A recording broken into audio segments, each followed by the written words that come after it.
We're here, we're live. Hopefully my mic is loud enough this time, because I know when we did the debate panel you could barely hear me. I should do another one of those, but for the thing I'm going to talk about today, I do not at all want to do one about, because I know for a fact, no offense to any of the nice people who came on, but it was literally, and I'm going to talk about this more as well, it was literally a circle jerk for the most part, besides Charmhole.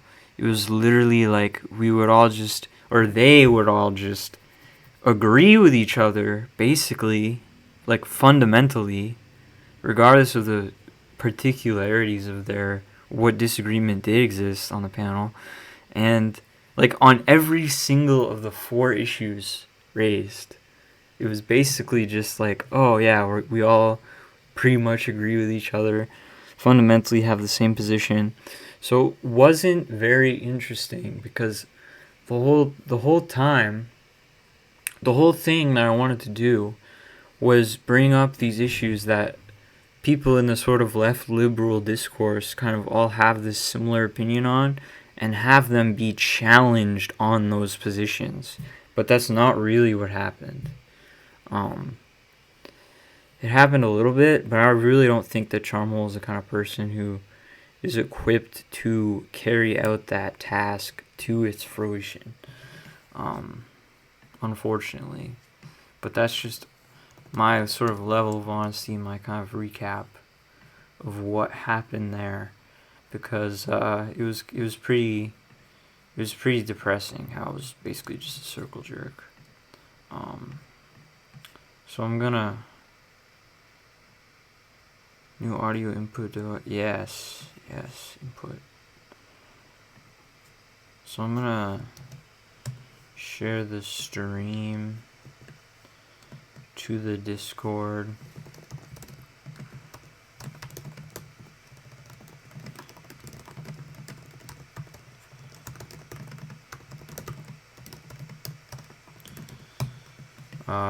Yes, I want to mention 76 plus people. Are you kidding me?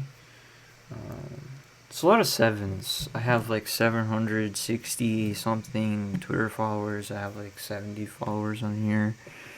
But it's been very dead, so there hasn't been a lot of growth whatsoever. And it's always been like that. Like, it's always been inconsistent that way, which is probably accounts for the fact that I've sort of stayed at a relatively low level of like notoriety on here. But I don't know, because what I'm going to talk about today is very like controversial, because I don't care about staying in the left liberal little discourse bubble that they hold. So if I get called like some kind of Putin agent, it'll just be good for publicity, if you know what I mean. Because I can see that happening with this, even though I'm literally just a Marxist-Leninist. It's very much like people love saying that. People love the smear campaigning that they do, and by people I mean libs. I mean liberals. So just a word about that to start us off. I am outside of and against all of their discourse. I'm not, because here's the thing about leftists, okay? Leftists, quote unquote, in America, in the West, broadly speaking, they only care about, like, fundamentally what it is that they value and privilege and care about is ideology. They think in terms of ideology, like political compass, pole comp ball ideologies. Like, as if those are, because they speak in those terms, you heard that in the debate panel, as if that is somehow fundamental to any kind of real politics, which it isn't. They think in terms of what ideology are you, which is a very philosophically incoherent statement to begin with, because ideology is obviously something that is much more fundamental to the human condition and plays more of a role in like a psychoanalytic sense in the way that we must exist in the world in the first place. Like ideology is something that's sort of like if you want to view humanity through a lens of ideology and an ideology critique, it is something that is fundamental to our being in the world. In the sense that like we don't just confront reality on its bare like zero level baseness. We confront reality by turning it into something that it isn't in itself. And that's kind of what ideology actually means. But leftists, all they care about is what they call ideology, which is basically these little checklists of beliefs. And they say, oh, if you fulfill this little checklist of beliefs, then you belong in this ideology. When really, like, how much does it really matter what somebody believes in their head? How is that fundamental to their political position in a way that it would define their political character? It really isn't if you're a Marxist, because Marxists care about the class reality of things, which is why we live in this paradoxical upside-down world right now, where you have working class movements that are largely ideologically right-wing. And at the same time, you have this sort of like upper middle class, professional managerial class people who are supposedly ideologically left-wing. So we live in an upside-down world that doesn't make sense unless you make sense of it with your quote-unquote ideological lens, which would obviously be Marxism. Which is how we understand contradictions and paradoxes like this dialectically, because all of these kind of two-term oppositions are always sublated into a third term when it comes to the materialist dialectic. So we, as communists and not leftists, we approach politics in this manner, where it is not about your ideological views that you hold in your mind. It is more about your actual material position in the political, economic reality of your specific context.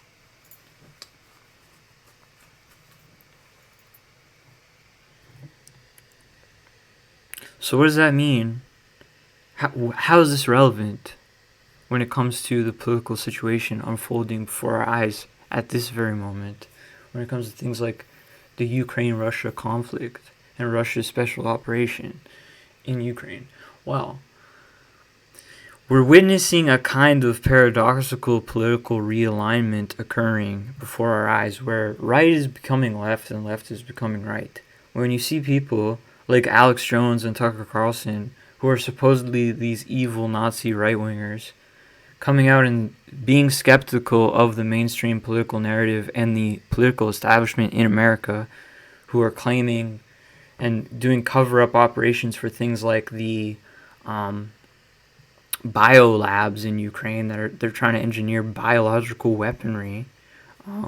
We're gonna watch a clip about that later, and things like the war that's happening and what America's involvement should be there, and just the way that it's all framed.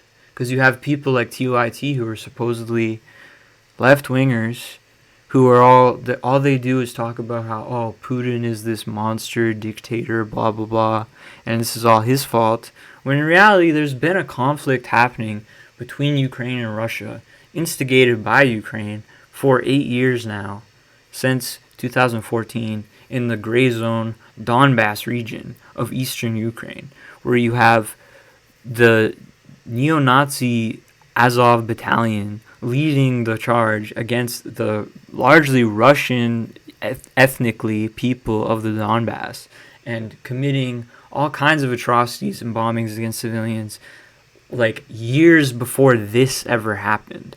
And we also have the political reality of the fact that what Russia is doing is defending itself and, in a certain sense, defending the world by conducting this military operation in Ukraine. Because we are actually at a very high risk of nuclear warfare right now with this situation. Because you have Ukraine, who wanted and wants to join NATO, which NATO was literally founded as an anti-Soviet, anti-Russia military group. That's their entire founding purpose. Their entire material essence is to be oppositional to, at the time, the Soviet Union, and now to Russia. So when you have that much of a kind of threat to your security, and you have your people who are ethnically your people, who are being slaughtered for years by this government, it's like, okay, well, basically the analogy is somebody's been pointing a gun in your face for years, and you decide to do something about it finally. So that's what they're doing. So really, I think people should be, honestly, all these people who are condemning Putin should be thanking him, because he is literally trying to prevent further conflict with his special military operation. And it all kind of depends on what the responses will be, because if you have any kind of common sense or any kind of cursory knowledge about these things whatsoever, you understand the reality of the fact that if we put a no-fly zone over Ukraine, what that means is if Russian planes fly over the area, we would bomb them down out of the sky, which would start a war. The no-fly zone means World War III. It's not like you just put up a fucking net and it's like, oh, you can't go here. It's literally a military action. It's literally like an attack, practically. Attack by defense kind of thing. So that's the reality of the situation right now. And Kingbot in chat, yes, a battalion isn't only 900. I think it's a little more than that. However, the amount of people in the group in question, the segment of the military in question, is not relevant to its influence in the overall conflict. You can have a small group that is very effective and does a lot of things, whereas the rest of, and it's literally, here's the thing, Azov is literally a part of the Ukrainian National Guard. Russia doesn't have any equivalent. They try to bring up things like the Wagner group, but they're not officially part of the Russian military at all. They're a private military corporation. Russia doesn't have the Nazi problem that Ukraine has, which is why when you have people like Arnold Schwarzenegger trying to tell you, oh, what do you mean, that's ridiculous, there's no Nazis in Ukraine. Of course there are Nazis in Ukraine. There have been Nazis in Ukraine for a long ass time, and they're quite prominent in their political significance. Like actual ones.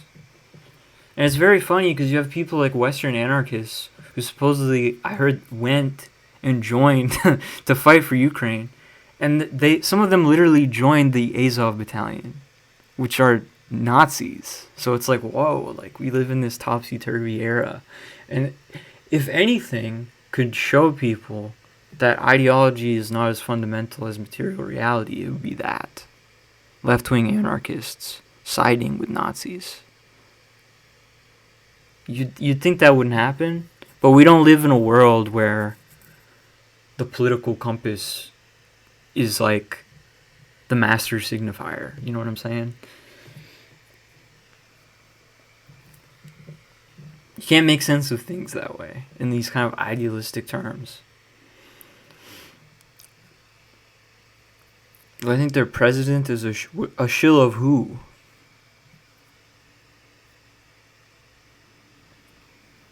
I don't know what you mean.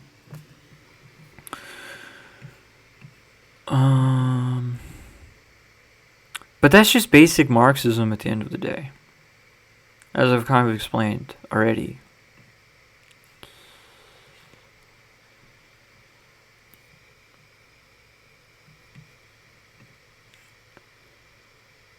And here's the thing about, because there are people who want to take this kind of posture of okay, I am against all wars, like I'm against all countries, like oh I like they try to elevate themselves to this kind of God's eye view where they condemn everything, or it's this kind of like pseudo political religious moralism that condemns like basically literally the entire world as evil and fraught with sin. But that also is an idealist position because it privileges the ideology, like your personal ideology of being against all warfare, over the material reality of the situation, where it's like when you have a conflict, if you just say you're against both sides, like that doesn't actually change anything. You actually have to take a side. Like claiming to be against both sides, you're kind of just taking the side of whoever the aggressor is, in a sense. Okay, well, if you want me to fast forward into talking about the significance of the Ukrainian neo-Nazis, just sit back and wait, because I have a lot of stuff about that I'm going to show. But this kind of like blanket anti-war position does not make sense for this reason. It leads us to a certain kind of position where we are literally like in this hippie, like it's like it would lead us to something akin to the like anemic, politically ineffective and easily co-opable hippie movement of the 60s. Like that's not where I want to be. And a way better position to take when it comes to foreign policy and warfare is anti-imperialism than anti-war. Because here's what anti-imperialism actually concretely means. It means that you are positioning yourself in opposition to the ruling imperial power on the world stage.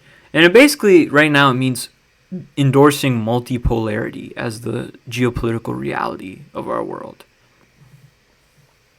Because we don't live in a world that is completely like Anglo-centric or ruled by American interests anymore. It's very much, the tides have definitely changed since then. Partly because America doesn't really produce anything. It's not really a nation of industrial capital anymore. It's more a nation of finance capital. And if you've read your Lenin, you understand the fact that imperialism arose out of finance capital. It's expanding itself beyond the borders it originated to extract more surplus value throughout the world, and not just in the country that the finance capitalists originated from. Which he's obviously talking about America and England and France and places like this, places in the West who like instituted colonialism and all this kind of stuff. So imperialism actually has a concrete meaning beyond something like expansionism or having a quote-unquote empire, because Lenin wasn't talking about like all empires throughout the world history. He was talking about imperialism as an evolution or development, to be more precise, of capitalism. So that's what imperialism means. It doesn't mean its colloquial definition. Just like exploitation has a different meaning in Marxism, same thing with imperialism. It's not what you would colloquially think of it to be. It's a technical term in political, sort of Marxist political science. So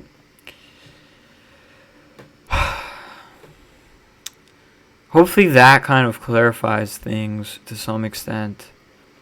But see, when you get like what anti-imperialism means concretely would be to oppose things like NATO, oppose things like the Anglo-American Empire, which is the imperial power right now, and endorse multipolarity at its expense. So that means like we're in favor of countries like China having more influence on the geopolitical stage. We're in favor of countries like Russia having more influence on the geopolitical stage. We're in favor of these developments and their opposition to NATO and to like the Anglo-American financial empire and all this kind of stuff, were in favor of these countries for these reasons as geopolitical alternatives to the ruling, what they call neoliberal order of things, which is really probably the most bloody phenomenon we've seen in recent history when you look at all of the like foreign policies of the American military-industrial complex, especially in the last few decades alone.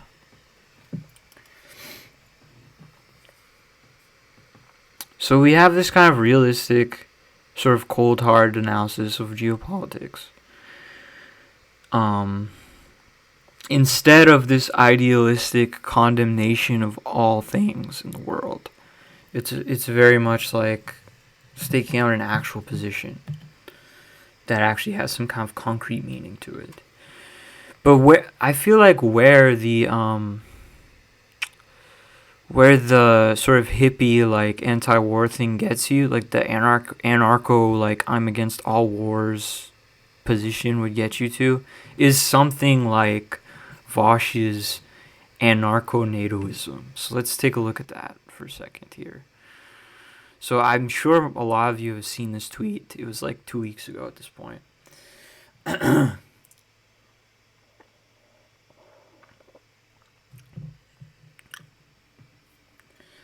So this dumbass, he goes, many have wondered how a stateless, classless, hierarchy-free society, that you can see the Chomsky influence there, could ever defend itself against military aggression. The answer is clear. An international defensive coalition of stateless societies led by a stateless United States.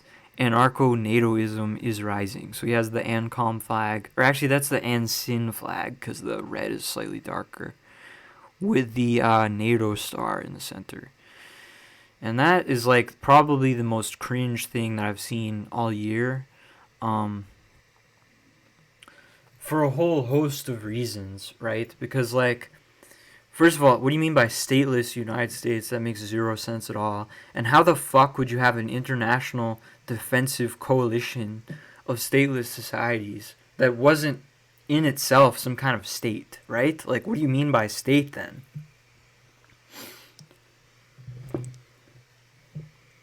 I just don't understand. And also, how could this be hierarchy-free? How are you going to have a hierarchy-free military? That makes no sense at all. So it's just like there's all these holes in their worldview, and it's like it doesn't really make sense at all, because you can tell it's all just like, okay, somehow I need to manufacture consent, to use a Chomsky term, for just defending whatever the mainstream establishment discourse position is to my so-called leftist audience, right? So this is how he does it.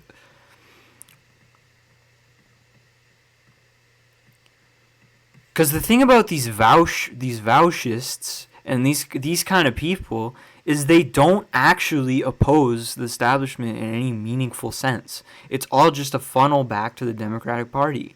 That's all it is.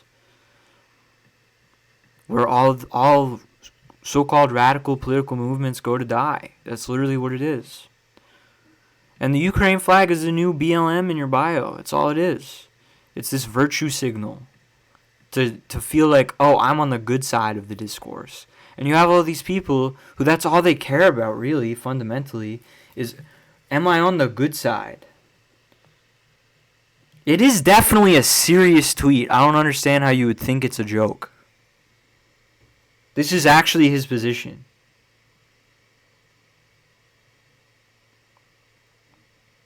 Like, this is actually his position.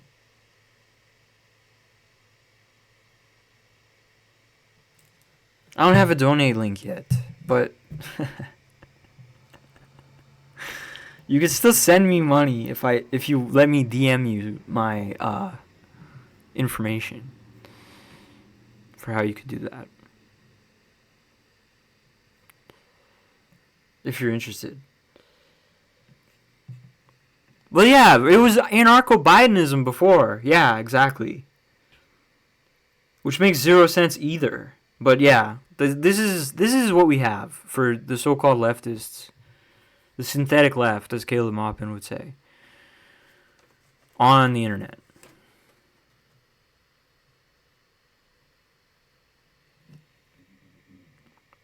You understand what I'm saying? Okay, I'm going to DM you a link here. If you allow me to.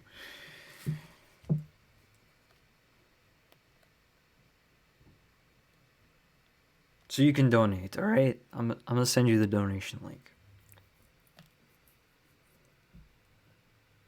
Just quick pause, everyone.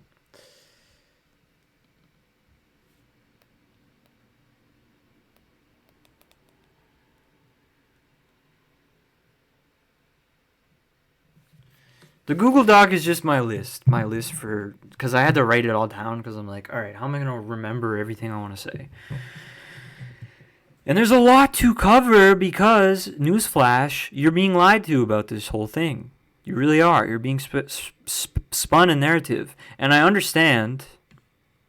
And also, the other way you can tell how this is a joke, or how this isn't a joke, is how seriously his audience takes it. You see this person, NATO does fit in an anarchist framework as it's voluntary and non-coercive. So that's how you can see that these people's quote-unquote anarchism is a completely empty defense of the status quo itself. So that's where you get this. That's how you get here, is with this weird kind of like anarchist moral superiority and idealism.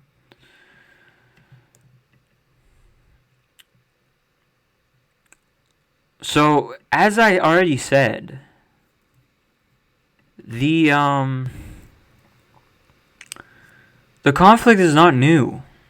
It's literally not new. There's been fighting going on in the Donbass region of the Ukraine for 8 years already, with Ukraine as the aggressors. And Russia said we had enough. And before they even started the invasion, what they did was they recognized the two separatist republics who wanted to separate from Ukraine and align themselves with Russia. So they recognized them. And then the whole Western mainstream media preemptively claimed they were starting an invasion, when the invasion didn't even begin yet.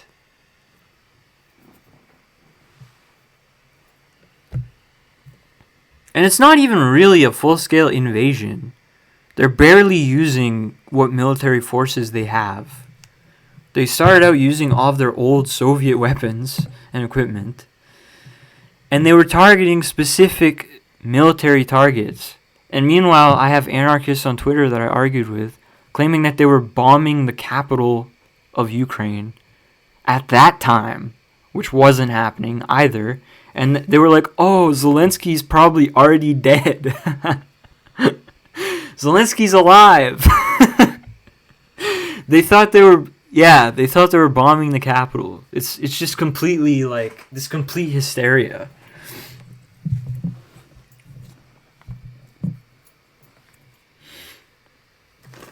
But yeah, Vosh's whole purpose is to mislead well-meaning teenage leftists going through their anarchist phase back into the Democratic Party's predatory arms. He's a little kid catcher for Biden, basically. And